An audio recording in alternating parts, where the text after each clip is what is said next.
Manchester, the world's first industrial city, home to two of the most famous football teams in the world. Yet what's the state of the high street looking like in 2023?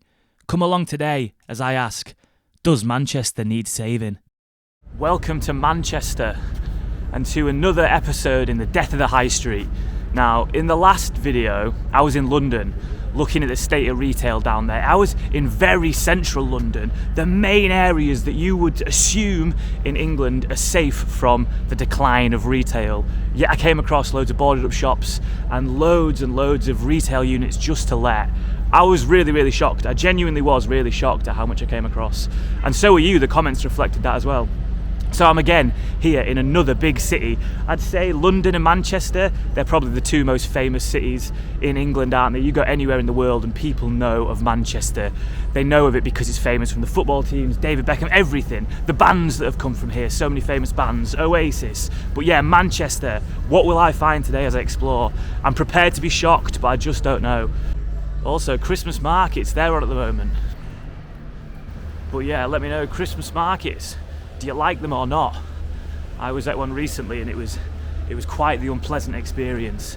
Far too busy, but yeah, I feel like the population is split between people that can handle them and people that just can't. And I'm in the latter. But good on them, loads of independent little businesses filling up the streets. But what I'll be looking at is the fixed things behind that. What's the state of the fixed retail behind? Now up there, you've got the massive Selfridges. I'm not going to go in there. I'd also find that very unpleasant, but I assume that's full. Actually, maybe we should go in. We might go in, we'll see how we're feeling. Tell you what, those escape rooms, like that one I've just seen there, they're a brilliant attraction for cities and towns using big old spaces for this new purpose. Escape rooms. I've done one in some random old office in Manchester and it was absolutely amazing. A great revitalisation of a big space. And it doesn't take long. Here's your first retail leisure, empty. So what you can do on Google Street View is you can go back in time, you can look at areas and see what it looked like in 2016, say. So at times throughout this video, I'm going to show you a boarded up shop or retail unit to let that I walk past, and then I'll also show you what was there a few years ago. And directly across the road as well, prime high street let. You can see here back in 2020, this place was a flight centre. Where do you buy your flights now? You buy them online. Look, a year later it's gone. Now there's nothing wrong with having premises to let in cities or town centres. You've got another one there. It's an opportunity for someone to come in and and bring new business to it, bring new business to the area. But it's when you start to come in across an abundance of them in the areas that are meant to be the good shopping areas. Like when I was in London, I stuck to the places you would not expect it. And look, got another one here.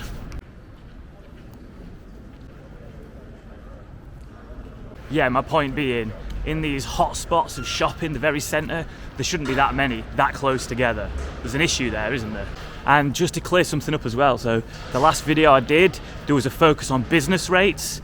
Now I had a lot of people who weren't from the United Kingdom asking me, oh, is that rent? And they didn't quite understand what I meant by it. So I'll clear it up now. So take this place, for example, Tony and Guy here. I'll be able to put up what their rateable value is of that property. Now, that is not rent. You're paying rent as well. And then on top of that, you're also paying business rates, which can just be astronomical.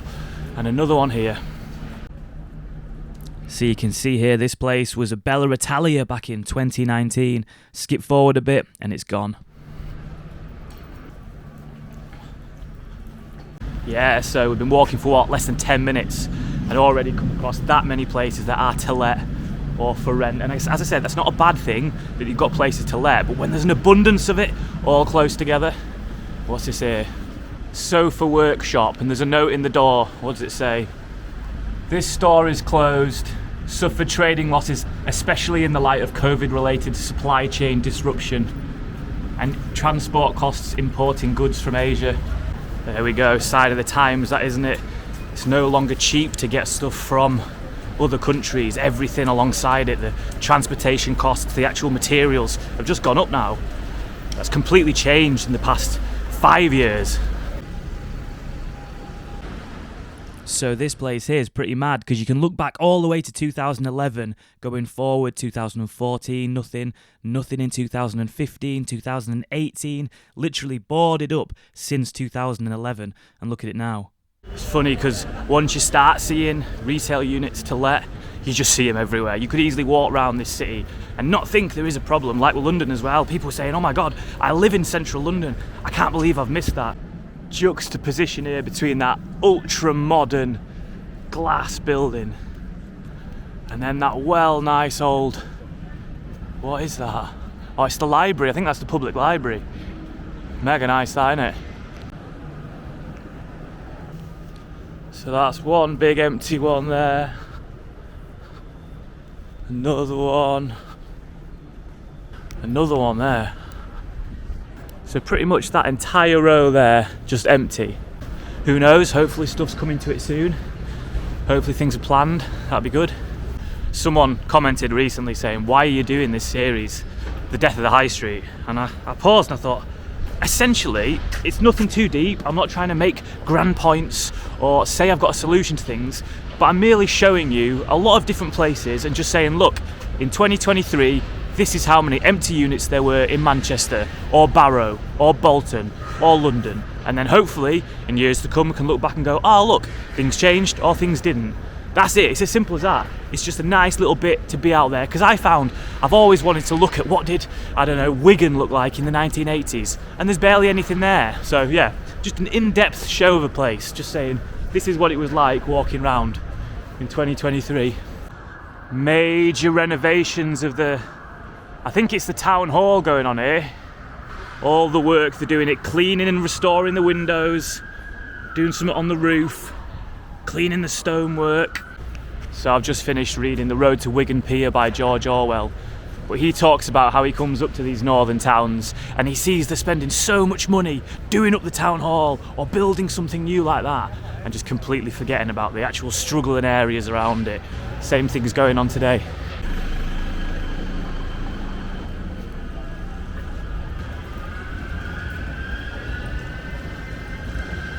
So interestingly today as well, I saw online that there's this talk going on from the Manchester School of Architects, but the talk's called The Death of the High Street, and they're discussing how it's changing and what it's going to end up like, essentially. So I'm well interested. So we're going to finish the video there tonight at this talk about the death of the High Street.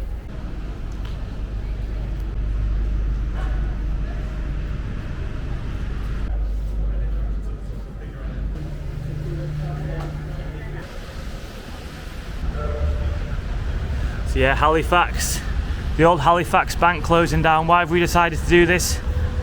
Because they're choosing alternative ways to bank. Yeah, because you're closed all the time.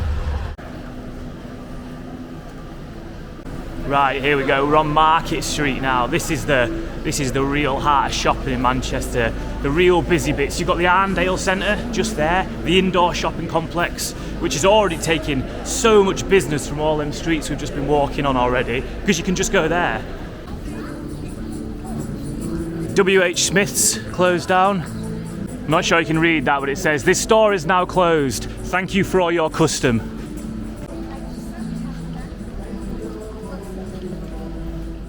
So look at this. This was the Adidas store, one of the big dogs getting up and leaving. June 2022, and now it's gone. So yeah, there's the entrance to the Arndale, the indoor shopping centre.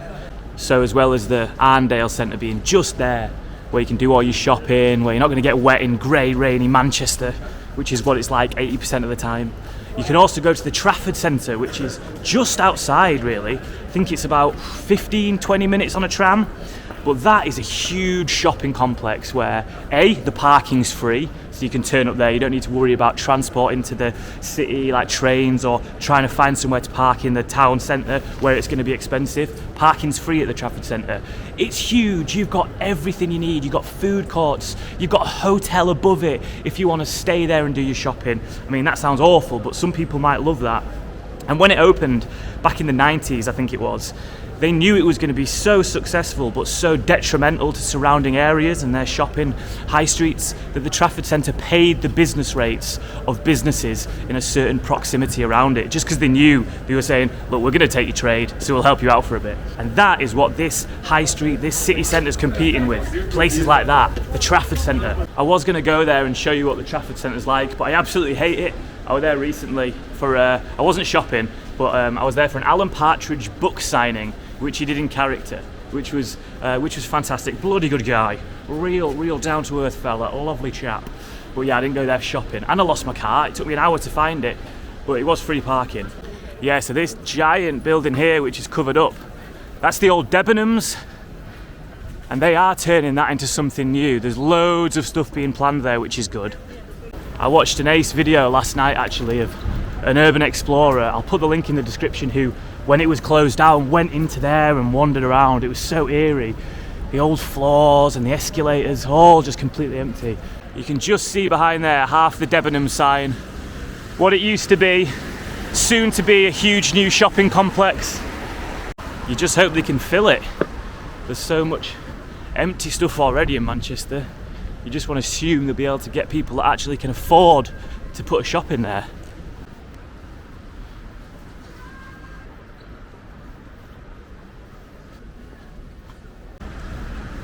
So I just got chatting to the guys in here, because around it, everything's shut, everything's being shut down. And they were saying that, yeah, because of what they're doing building wise, they're knocking all of these places down along here. So yeah, businesses, independent businesses, just getting booted out. So we're about to head to the northern quarter. Now the issue with the northern quarter is it always looks like everything's shut down, even when it's not, even when it's open.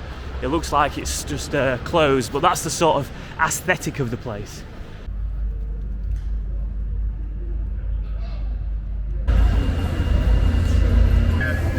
Yeah, I will, mate. I'm just seeing what's going on. So that bit that I've just seen, I can't film near there because they're playing music and I'll get the video copyrighted. But what's happening there is Chanel are doing a big catwalk fashion shoot sometime next week, I think. They're going to get loads of models and stuff, and they're taking over the high street. So that's a really good attraction to bring people to a city centre. Now, if you don't know what Chanel is, it's famous for daft perfume ads that don't make sense.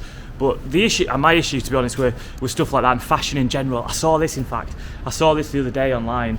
It was a pair of jeans that were made to look so dirty and like cut up, and essentially they look like a homeless person's jeans. They look like someone who hasn't been able to afford trousers, a pair of jeans for years. They wear the same ones. They were cut up filthy, and I kid you not, it was that Balenciaga, that daft brand, and they were on for £2,000. I've got to put a picture up.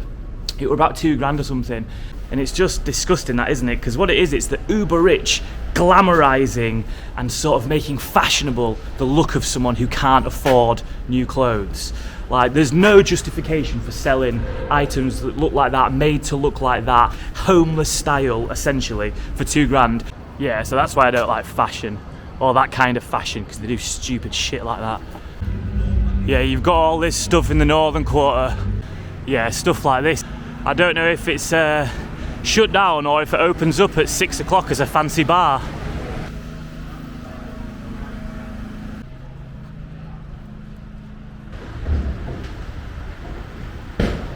So yeah, this big corner building here, nice big building. Back in 2016, it was a shop called Non-Stop Fashion, but fashion did stop because you go forward a few years and it is gone.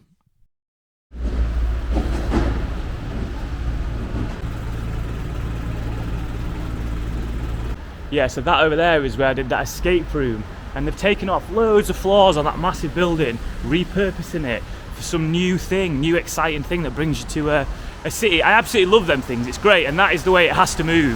It has to be a new look at the high street. You can't just rely on having shops and people turning up anymore. It's not how it works. You need activities, you need experiences. Speaking of experiences, why not head down to the police museum? So as I said at the start, Manchester, the world's first industrial city.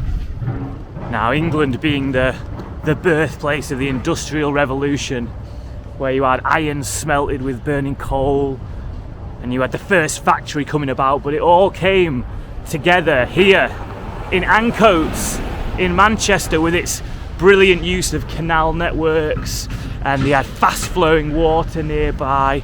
There was so much stuff that just made this area the perfect place to be the heart of the Industrial Revolution. So obviously it had all the abundance of coal in the areas nearby, such as Wigan, places that were producing coal. So that fueled all the furnaces and gave it its growth. And here's the canal. And you got to think, I mean, the mills, there are some still standing around here. It's completely unrecognisable to what it once was. But yeah, this place will have been filled with mills and houses for the workers there, and chimneys belching out smoke. Look at this as well, City Park, just showing you how expensive. 1 hour, £4. Look at that, what's 12 hours, 11 quid? £17 for 24 hours. So that's exactly why the Trafford Centre becomes appealing, because it's free parking. Another one here, 1 hour, £5. First boarded up pub I've seen, the Jolly Angler. I've been told mixed things about Ancoats. I'm just struggling to find the heart of it, really. Guess everything's being knocked down. You can see, look at all these cranes, new builds flying up. But yeah, two ways of looking at it. The redevelopment of Ancoats, apparently it's been revitalised, just reimagined, so much stuff going on. But at the same time, you kind of think, is that just gentrification and all the good stuff, all the affordable stuff's been pushed out? I don't know. And to be honest, I can't even find it. I don't know where it is. People keep saying it's over there. Centre, go, yeah, just go down there. Been walking around for ages. So moved to Ancoats in about 2013. It was on the edge of Northern Quarter, so it's pretty cool. But it was just a lot of wastelands. You know, land that had been parcelled off by individual owners to sell on to property developers. So it was kind of wastelandish, and the whole estates had been moved to Rill and places like that. You know, moved by the council, CPO'd out in prep for big flats going up, which didn't happen because of the crunch. Oh really? So then for 10 years or whatever, it was just desolate wasteland. No way. But because we lived on the marina, it was kind of alright. We had like this whole park to ourselves. Yeah. When you left, was it like because there was stuff all flying up, or were they trying to get rid of people who were like living in where you were and stuff? Well, so the council did try and evict all the boaters, and we fought the council on that decision, and we won. And won? Yeah, we beat them. Oh sweet, no way. We got to stay. It did mean that the works that happened in the marina happened around us, which was fine. That was our point, was we can move the boats. Yeah. So you can, you know, we just shuffle about. No way. Oh yeah. Because they were knocking the flats up so quick. Parts of the flats were flying off during construction and landing in the marina. Yeah. No way. So you got out? We got out. Yeah. Yeah. So with Street View as well through the ages, you can literally watch areas get redeveloped and just built before your eyes. So keep an eye on that house to the right, the white one. Suddenly it'll disappear and something will replace it. And then to the left, buildings just appearing. I've got a feeling this is it. I'm pretty sure in summer I came and had some beers here and it looked very different because everyone was out, which is great. But still not safe. Someone with better Manchester knowledge than me, let me know. Have I just totally missed out on something in Ancoats? Something that would have been great to go and explore? Or have I covered it? Got another pub here. The City Pub. Closed. Beautiful building that. So looking at this beautiful building on Street View as well, we can go right back to 2008. And look, in 2008, it was a pound empire. And then going forward, nothing. 2014, nothing. 15, bus in the way, but still nothing. 17, nothing. 18, nothing. Boarded up the entire time since 2008. Wow. Directly across from another giant one. Yeah, this place as well, saying thank you to everyone supported, now just online. Big store that. So this is probably my most sad one seeing gone, because I used to love this place. You could buy clothes by the kilogram. It were 15 quid for a kilogram, and you could stuff bags full. I got some nice jackets from there. It was absolutely amazing. Such a shame to see that gone, but going back, 2008, there was nothing there. So New Life came, but New Life went. So this area here is Piccadilly Gardens. Now, it looks good at the moment because it's filled with all this Christmas market stuff and all these nice attractions, but this place any other time of the year is real grim. If you're from around Manchester, you'll know after a certain time it's just, I don't know, some European cities do it really well. I'll give it to London. London does it really well. They have areas where it's like little garden areas that are done nicely and seem to work. Piccadilly Gardens is not one of them. It is not one of them. I'll have to come back when all this Christmas stuff's gone and do a little bit of a feature on it. It's strange. They've done so many reiterations of it, trying to make it work, trying to make it nice, and there's just something about it. Yeah, it's real strange. But what I will say is it's the centre, pretty much. Like, this is where, I mean, it's really busy, which is good. Manchester's so busy today, that's good. There's a lot of retail units to let, but it's still really, really busy, which is what you want. But yeah, this is like the centre. This is the very centre, kind of like the Covent Garden aspect when I was in London. So let's see how stuff is doing around here. Now, to be honest, around Piccadilly Gardens, the shops are actually looking all right, I think. There are a lot of fast food restaurants. So you've got McDonald's, you've got Burger King, and you've got Primark here. But those places that are surviving, like the big Primark there, the giant one, cheap, fast fashion, you just know someone's getting exploited there, don't you? And here as well, Marks and Spencer, has closed here. One there across the way, and another one just there. So yeah, really nowhere is safe. With Primark, you know it's not good, is it, when you can buy a pair of jeans for 8 quid? Something's not right there. But it does bring me on to this point. So yeah, in the new year, I'm going to be starting this new series called Made in Britain. Now, I'm still going to be doing the Death of the High Street series, but I think this will run parallel to it quite nicely, because it does get a bit bleak just wandering around looking at boarded up stuff all the time. So yeah, Made in Britain, it's going to be going around celebrating people who are making things still in the United Kingdom. And I've already got a furniture maker from Wensleydale who's up for something. I know a clothing brand as well who do everything in the United Kingdom. So I'm super excited. I think it's going to be a cool way to go, and it's going to be a way that I can still stay positive about things as well, because sometimes you walk around all these cities and towns and you just get a bit bugged down. So I want to see some good stuff that's going on. So yeah, keep an eye out in the new year. Made in Britain, it's going to be good.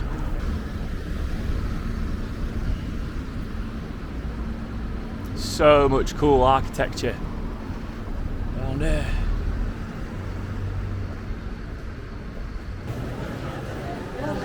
Welcome to the bright lights of the Arndale.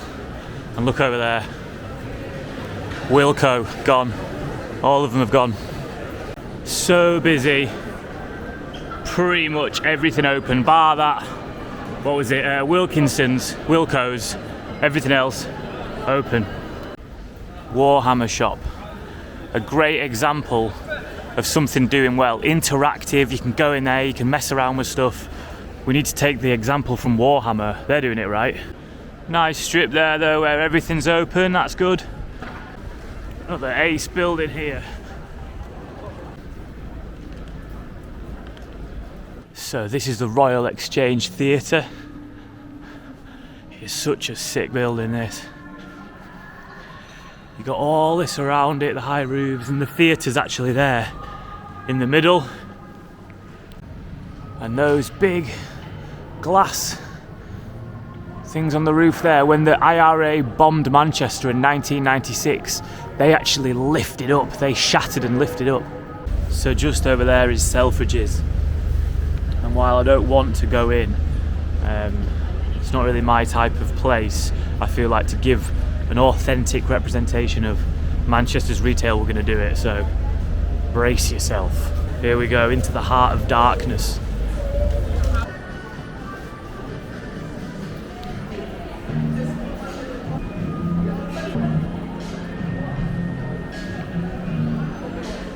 Oh no. No. Had to get out of there pretty rapid. It smelled like, what did it smell like? It smelled like every girlfriend I've ever had, all put together. The overwhelming power of multiple fragrances. And do you see that bag? That bag, what were it? About £1,000 for that bag. And I kid you not, that's the same bag that I picked up in, where was it the other day? Lidl. Little canvas bag, 50p. Mad. And look at this place, Withy Grove Stores. It looks like no one's been in there for years, but there's still products. Look at all that. That's mad. Yeah, no, definitely boarded up.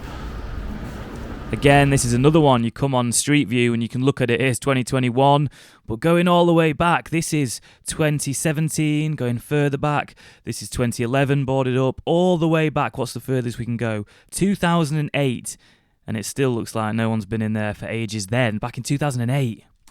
Okay, so we've made it to where this talk is going to be on, and check this out. Look at that mill chimney there. That's ace. And look at this, yeah? That's a balcony. That's someone's balcony around the mill chimney. Imagine that as your balcony. I want to buy it. So that was mega. Just come out there. Now I didn't film any of it because it was like 2.5 hours long, so I wouldn't have been able to do it all, but super interesting. Now there was also a free bar. Fucking hell, the high street might be dying, but events about the high street, they are thriving, and they had pizza. But yeah, honestly, sunk a few beers, had a few glasses of wine. Mega interesting. I'm going to get home, and tomorrow I'll do a recap when I'm feeling a bit more focused. But yeah, really, really interesting. So glad that occurred on the day that I was making a video about the death of the high street. Mad. So there we go. That was so interesting. What a strange set of events that on the day that I'm making a video about the death of the high street, there is a talk going on about the declining high street. It was fascinating. And I took a lot of notes from it, and there were a few standout things. Now, a lot of the stuff I've kind of covered myself in my videos. It was a lot more academic. Yeah, so the study was over 100 towns looking at many different factors. But some of the major takeaways were, on average from their study, they found that there is 40% empty retail units on average in towns. And that makes sense to me. From where I walk around, the places I've gone, that seems about right. Some places obviously more, some places maybe a little bit less. But yeah, I'd say 40%, that seems about right. And the overall point from that is we just have too much retail. We have too many retail spaces that we just don't need as that purpose anymore. So then it's reimagining it. It's saying, what can we do with these retail spaces? Now, I've got no problem with housing being put in any of these old places, like it's happening in Ancoats. However, only if it's affordable. It's not going to be affordable. It's going to be big invested companies doing it, and then it's just going to be stupidly priced properties. That's clearly what would happen there. But yeah, reimagining it, they did say there's some places where, because the rent's dropped on these units, people have turned them into really interesting things. I'll have to investigate them. So another thing they said was that the Trafford Centre, which I spoke about, the big shopping complex outside of Manchester, isn't doing as well as I thought. They said that the shareholder value has dropped by 98%, not just in the Trafford Centre, but in all them giant ones, the Metro Centre in Newcastle, Westfields in London. And apparently these big mall type shopping complexes that we have in the country, we don't have many. We have about 10 that are giant like that, Meadow Hall as well. But we didn't do what they did in America, where they sprung up all over the cities, and that would have been a lot more detrimental. But yeah, even those places are struggling. Now another thing, and I've seen a lot of these in my videos, the big old empty Debenhams and the big old empty Selfridges. What one place is proposing is to move the hospital from outside the town into the old Selfridges in the centre of town, this giant building which could accommodate something like that.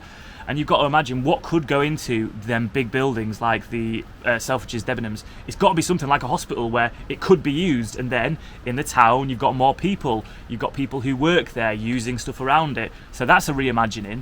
There was a really cool point about record stores as well, how record stores are on the up. And that's amazing to see this new lease of life into an old product. And it's a small industry on the grand scheme of things. However, it is working in a lot of places and people are buying, and it's this new life. So I think I'm going to have to do a full episode on record shops, because that'd be really fun. But yeah, it was a positive talk. There was a lot of positives from it, and they were saying like it's the acceptance really that the high street is already not what it once was. You've got to accept that. there's no point being sentimental about it, and it's just this reimagining and knowing that it's all a life cycle, and it's changing, it will change more, and it's just seeing what happens in those spaces. I guess the giant corporations are the scary things, be it if it's housing there, then it's going to be expensive housing, if it's more just Tesco Expresses everywhere or things like that, but it's just a life cycle. And with retail units being in abundance now, the rent on them at some point will drop, and then maybe people can have better ideas, creatives, more small independents can come in and actually be able to afford to do it. So who knows, but it's just a life cycle, isn't it? And it's just ever changing, ever evolving. And I also think as well, with the Christmas markets on, like I said at the start, I didn't like them. I actually got some food from one of the markets, some curry goat. It was absolutely banging. And I just thought as I was eating it, this is a stall that probably would be in a shop, in a unit, if they could afford it, and they're in the little Christmas market. And then looking around, you've got hundreds and hundreds of independent sellers. You've got thousands of people walking around, even in the rain last night, wanting to shop. So it still is there, the supply and demand. You just think if rates were lower, if rents were lower, instead of having to be in these little Christmas markets they build, you could be in the fixed units behind that are just empty.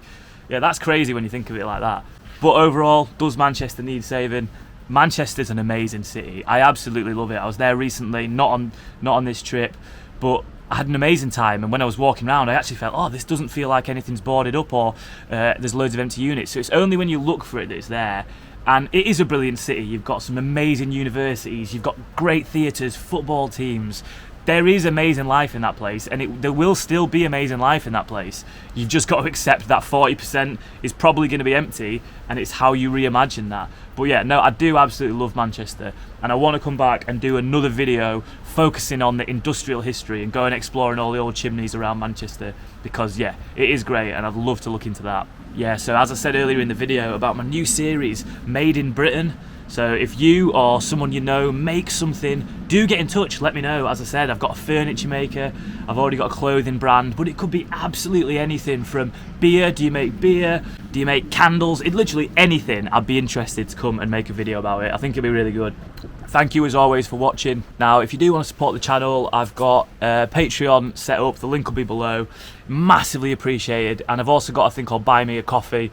I call it Buy Me a Pint because I like pints better. But you can support me there, and it does just help me stay as independent as possible on YouTube. I know you get a lot of ads popping up, I don't have control over that, but it helps me just be able to keep my channel completely free of any other kind of ads and just make content about whatever I want. I'm beholden to no ads or anything like that. So if you want to support me there, massively appreciated. To those who already do, thank you so much, it means a lot. And I'll see you in the next one. I've got a really good video coming out soon. I think it's one of my best. I've just got to wait for one more bit of footage to try and get, but thank you. See you soon.